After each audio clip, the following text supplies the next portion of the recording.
Farron Cousins, co-host of Ring of Fire Radio, executive editor with the Trial Lawyers magazine, ringofireradio.com, of course, the website. Hey, Farron, welcome back to the program. Hey, Tom, how you doing today? Great to have you with us. So BP gets another taxpayer bailout. I was ranting about this briefly in the previous hour. Tell us about this. Give us the details. Well, it's really sickening, especially those of us down here on the Gulf Coast who've been involved in this since day one. A judge earlier this week, Judge Barbier, who's overseen pretty much all of it, approved the final $20 billion, overall fine from settlements, civil suits, government penalties for BP. And that's fantastic.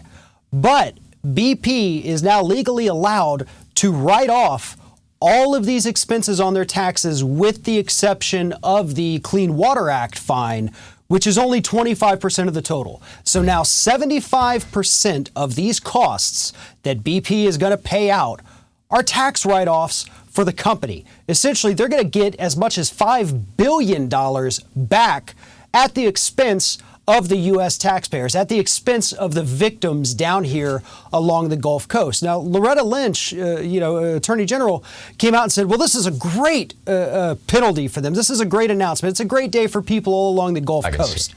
Well, let me tell you, this was not a great day for people along the Gulf Coast when the story emerged that we're going to be on the hook once again to pay BP for destroying the Gulf of Mexico and killing 11 men on that oil rig. Right, and one guy, I guess, some lowly schlub, got prosecuted for this, but. There are no executives, no nothing. And the what is it, $20 billion the BP has to pay? Tell me if I have this right, that the federal government basically loaned them that money for a 16, 18, 20-year period and then said you have to pay it back at $1 billion a year with no interest? That is absolutely correct. And further to your point about the one guy, Kurt Mix, I believe, being prosecuted for this, Kurt Mix still never went to prison. And in fact, yesterday, the very last criminal case for anyone involved in BP, which was the fourth one, he got off with simple probation for the next 10 months. And his crime was violation of the Clean Water Act for allowing the oil to flow out of the broken wellhead. And he gets 10 months of probation. I mean, 11 human beings were killed in the explosion alone. That doesn't even take into account any of the environmental damage, the long-lasting effects on the fishing industry down here.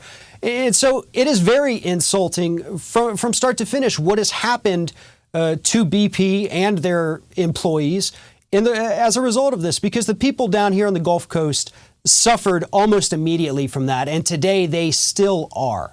Mm-hmm. And yet there really seems to be no justice for these people. They keep getting hit over and over again. Every 6 months, we run into another story, huge tar mat found right off the coast of Destin, Florida, or Pensacola, or the bathtub ring of oil that they found on the bottom of the Gulf of Mexico. These stories are still coming out every few months, and they're going to continue to come out because unlike what BP told us, the oil doesn't just disappear.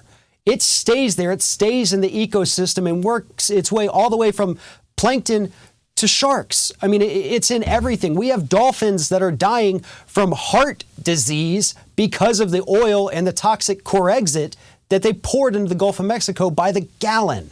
Yeah, by the hundreds of millions of gallons. Yeah. I'm curious if any of the families of the 11 men who were killed by the negligence of, I guess Halliburton plays a role in this, and as well as BP, and then there's a third company too that Transocean, thank you, who owned the rig. Are those families suing in civil court? Are they going to get any compensation? What's going on with that? I'm not aware of any of the lawsuits related to the actual deaths. That doesn't mean they're not there. It's just I don't know of them. Yeah. But if they do, here is one thing we know about BP, and we know this from the refinery explosion, I believe it was 2007 in Texas, where several people were killed. BP builds those death costs, the cost that it will take to pay off the families of victims, into their cost of doing business. In fact, from the Texas refinery explosion, Rick Outzen, a great investigative journalist right down the street from us, uncovered this document that they called the Three Little Pigs document.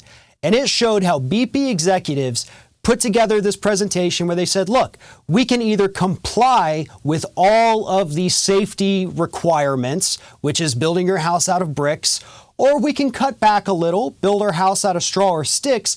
People are going to get hurt, but in the end, it's going to save us more money to pay off victims than it will to fully comply with these, safety measures.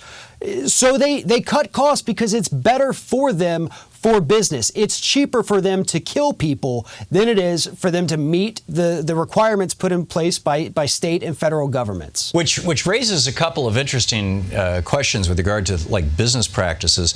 For years, apparently Walmart and a number of other big employers in the United States have had what are called dead peasant policies.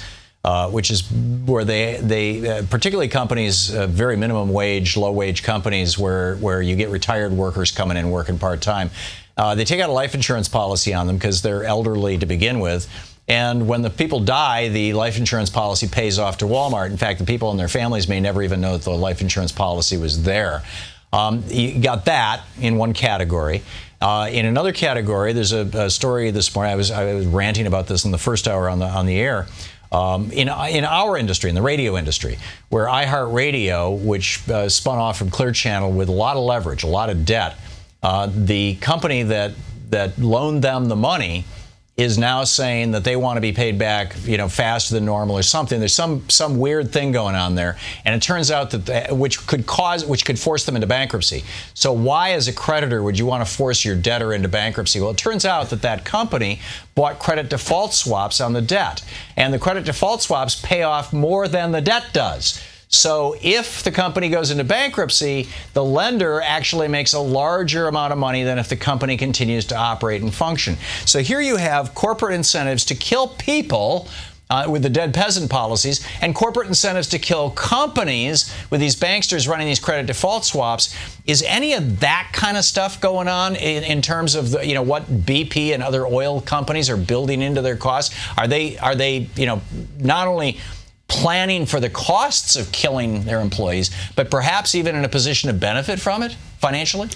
Absolutely. I mean, this is what we've seen across the board in the industry, and not just the oil and gas industries. I mean, this is pretty much the way corporations operate in the United States today, because with the exception of a guy like Don Blankenship earlier this week, nobody ever goes to jail, and he's only getting 1 year. Right, for killing 29 men. Exactly. And so it's, when you look at it as a company and you say, okay, well, I can either destroy the environment, pay the fines for that, pay off the families, or I can spend, a few dollars today immediately to fix these problems. They're always going to externalize those costs and push them down the road, because the average CEO today is only with a company for about 3 to 5 years. Now, back in the 80s and before, CEOs would stay with a company for 15 years, so they cared about long-term expenses. Right. But today, it's make as much money as you can, leave it for the next guy because I've got my golden parachute strapped on and I'm ready to go. That's how they operate, and we've seen this. We've seen it with Exxon, we've seen it with BP, with the mining industry, the banking industry. We see it across the board, unfortunately. And you can track most of that back, frankly, to the 80s when Reagan changed the rules on executive compensation and what was deductible and what wasn't, so that CEOs could be compensated with stock. But that's a whole other conversation. Farron Cousins, you're brilliant. Co-host of Ring of Fire Radio, executive editor of the Trial Lawyers magazine. Thank you, Farron. Thank you, Tom. To watch more clips from our programs, hit the Watch More Videos button over here. And please be sure to hit the handy-dandy subscribe button so you'll always be up to date. Tag, you're it.